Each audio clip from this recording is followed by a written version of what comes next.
For more analysis of the Iran war and also this wild regime change plot involving Ahmadinejad that is just too crazy to believe, we are joined now by Dr. Trita Parsi of the Quincy Institute and also author of the Trita Parsi Substack that you all should go subscribe to. Great to see you, sir. Good to see you. Good to be with you guys. Yeah, so we've just been talking about all of the updates, how it appears that Trump is trying to set up some sort of forever war dynamic. You've got a new piece up on your Substack. We can put this up on the screen.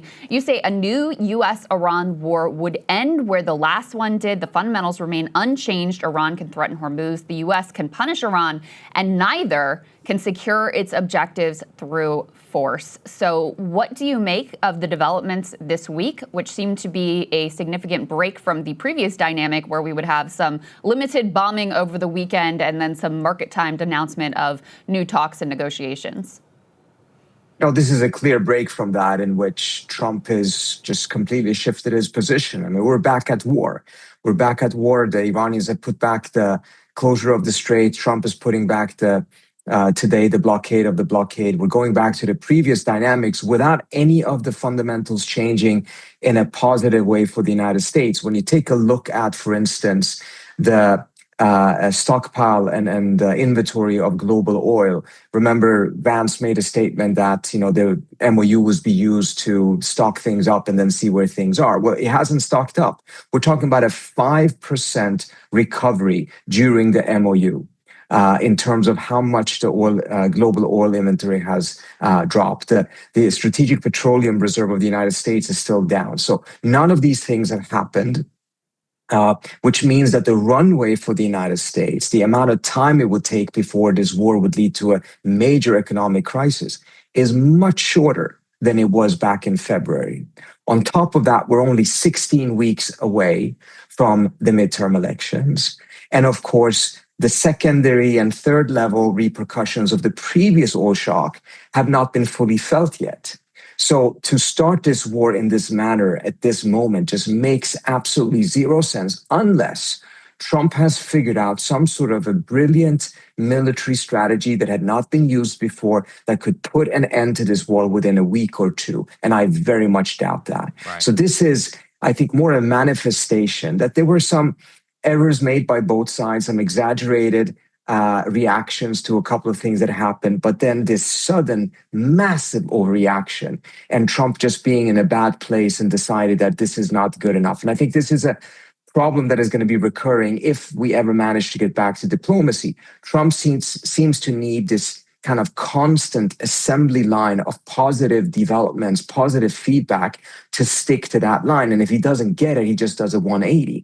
And you're just not going to be able to resolve a conflict of 47 years between two countries with that type of a straight line, never a bump in the road type of approach. Right. Especially, in the middle of negotiations, they just threaten to kill the people who are at the table, potentially doesn't help. One of the things, sir, that you're highlighting is about the runway in the global economy, and not enough people are paying attention. We have B1 that we can just show some of the footage, but it does appear, with the resumption of these hostilities between Saudi Arabia and Yemen, reports are coming out here of Washington that the United States, Trump, spoke with MBS and Saudi Arabia to actually greenlight some of these strikes. Obviously, this could bring not just the Houthis into war with Saudi Arabia, but it could bring them also into a blockade of the Bab al-Mandab Strait, which would only further exacerbate this energy crisis. What do you make of Trump's decision to greenlight a resumption of hostilities with Saudi Arabia and Yemen? Why would he do so? Why would Saudi Arabia want to do so? And what are the implications for us all? So first, I think it's important to understand that the Yemeni dynamic has its own dynamic, but is happening in the context of this larger problem in the region. But if we look at that dynamic first and foremost, there was a UN Security Council resolution. I forgot which year it was, 2017 or so. Or it must have been a little bit earlier, in which a blockade was put on the Houthis. Even though the Iranians and the Saudis normalized relations, that UN resolution was never lifted. It's still in place, and the Saudis still want to keep it in place. And they want to make sure that the Houthis are not using this normalization to rebuild official logistical lines between Iran and Yemen.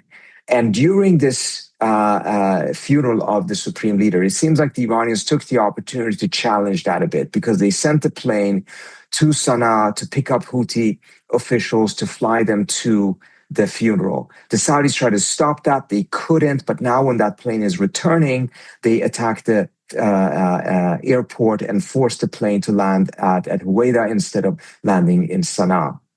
So I think this is part of that dynamic. But as you pointed out, it is taking place within the context in which you're seeing Trump simply being in an escalatory mode. So, to be frank, at this point, if any of the leaders in the region were to call him right now and ask him for a green light for some sort of a military action that they could frame as being a devastating blow to Iran, I suspect that he would say yes to it without thinking twice. Right. Good point.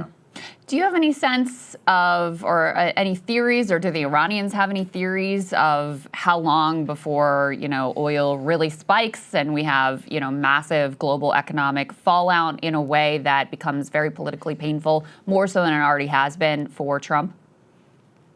I think what happened with the MOUs, the last couple of weeks of negotiations, we saw that the Iranians were very slow.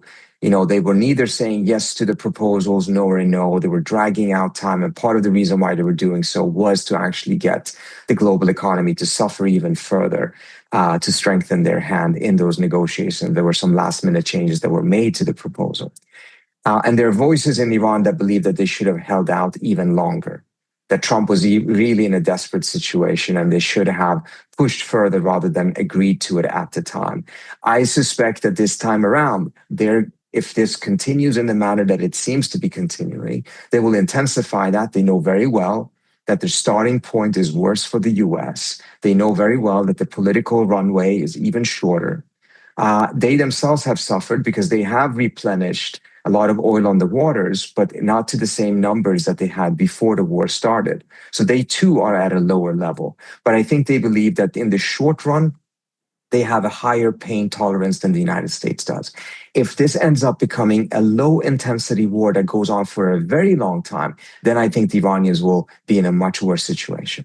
Dr. Trita Parsi, thank you as always for your analysis. Very much appreciated. Thanks so much for having me. Appreciate Thank you, sir. Let me start by just getting your sense of what's happening in and around the Strait of Hormuz. We've been watching the U.S. strikes, of course. We've seen the ceasefire dissolve, the memo of understanding thrown out.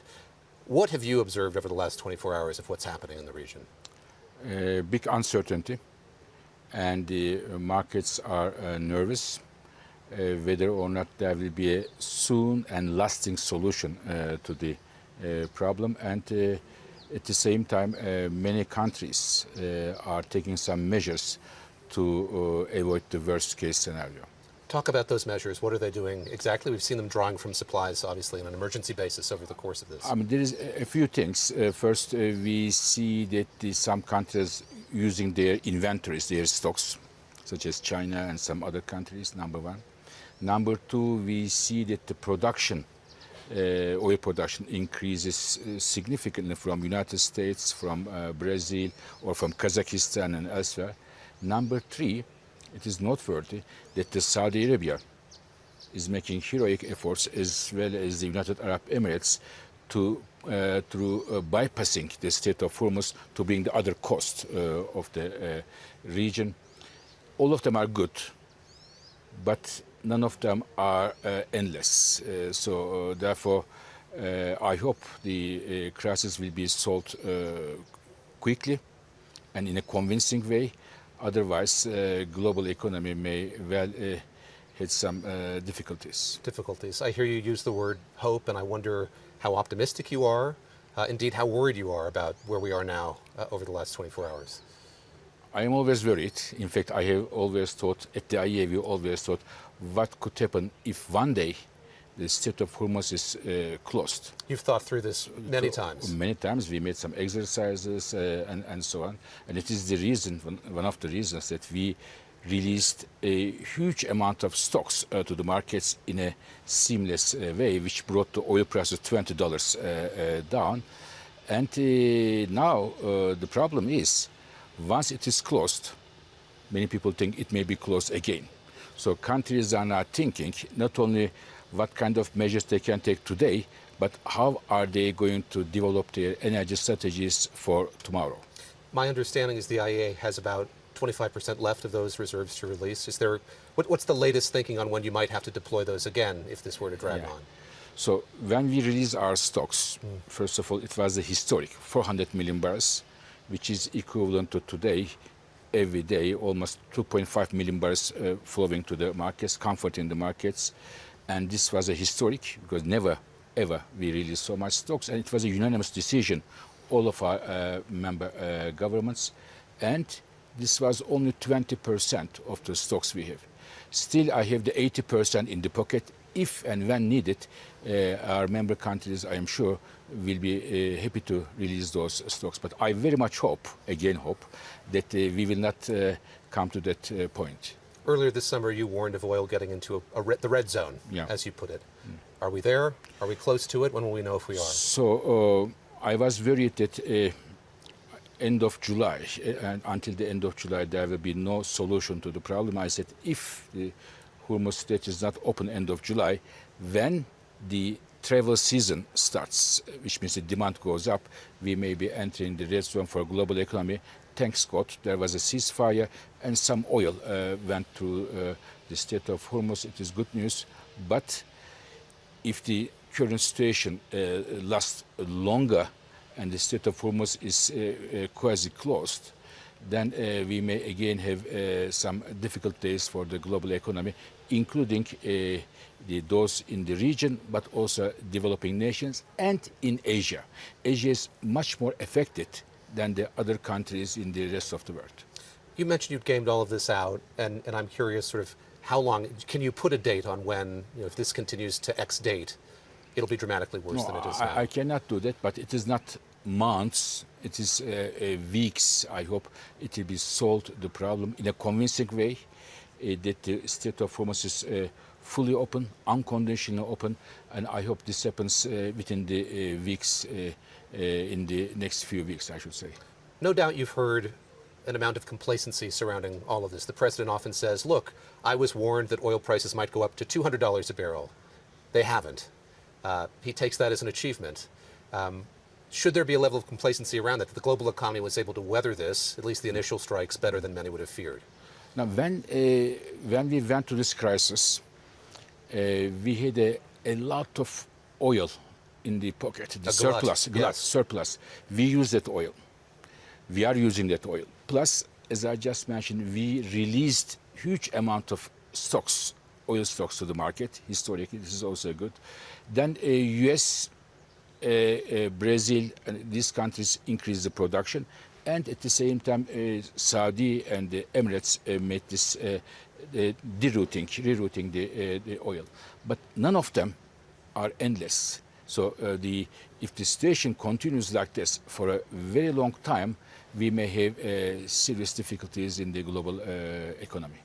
Have we seen countries beginning to replenish those supplies? As I look at the price of oil, is that perhaps impacted by them doing that, or there's still a level of caution where they're not yet doing that? Some countries are doing, not everybody is doing, but what countries are doing is they are reviewing their energy strategies. They are drawing a lesson from this, and they understand that this is a dangerous world we are in, how they can have strategies better prepared for the next energy shock we may face. Let's remember that only 4 years ago, we had another energy shock after Russia invaded Ukraine.